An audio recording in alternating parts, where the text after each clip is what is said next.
Bu parçaların iç kısımlarını ben çok merak ediyorum. Umarım siz de merak ediyorsunuzdur. Öncelikle şu şatofu sökmek istiyorum. Bunu çok merak ediyorum gerçekten. Bildiğiniz bir diyafram. Öteden beri bu tarz gizemli şeyleri merak ediyorum. Vidalardan sonra diyafram bu bir işe yarar mı? Zannetmiyorum. Bakalım başka ne çıkacak. Şöyle bir plastik parça çıktı. Alt kısmına da bir diyafram var. Bu şekilde bir parça daha çıktı içerisinden. Gerçekten enteresan bir iç yapısı varmış. Daha önce böyle bir malzemenin içini gördünüz mü bilmiyorum ama da görmüş oldunuz.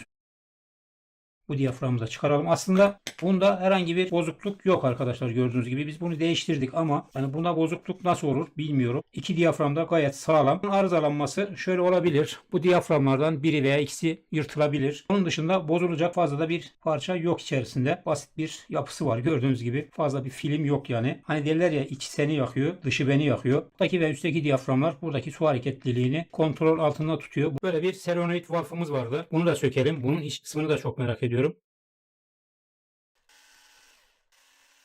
Su anahtarı da diyebiliriz. Buradan su geçiyor. Su geçtiği zaman devreyi tamamlıyor. Buraya taktığımız kablolardan aşağıdaki motoru çalıştırıyor. Yani bir bakıma anahtar diyebiliriz. Bas bırak anahtar var içerisinde. Gayet de kaliteli bir malzeme. Şöyle bir diyafram da burada var.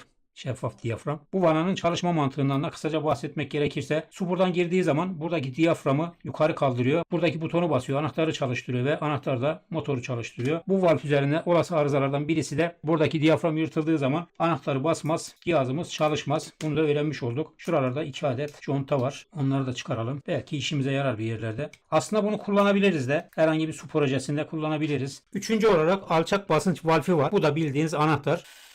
Buradaki valfle aynı mantıkla çalışıyor.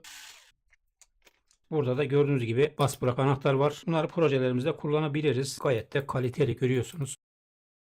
Bayağı bir zorladı beni bu. Dağıldı. Enteresan bir yapısı var arkadaşlar. Şöyle sert plastik malzeme var 2 adet ve 1 adet diyafram da bundan çıktı. Bu tarz parçalarda en kritik malzeme bu diyafram. Bu parça arızalandığı zaman ilk bakacağınız yer burası. Bu yırtıldığı zaman bu anahtar basılmayacaktır. Bu diyaframdan aldığı güçle buradaki anahtarı açıyor veya kapatıyor. Başka da bir film yok içerisinde. Conta var. Onu da çıkaralım.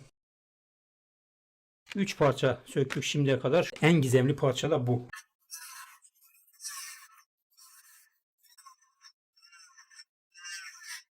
İç kısmında şöyle bir enteresan bir malzeme var. Orayı kırmadan çıkarmak istiyorum. Asıl gizemli parça burası. Oradan nasıl su geçiyor?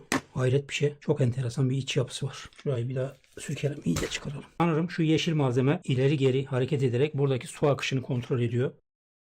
Bu malzemenin içerisindeki kritik parça bu. Merak ettiyseniz burada basınca göre sanırım suyun akışını şu incecik delikten kontrol ediyor arkadaşlar. İleri gittiği zaman akışı kapatıyor, buradan kesiyor. Geri geldiği zaman suyu serbest bırakıyor. Enteresan bir iç yapısı varmış.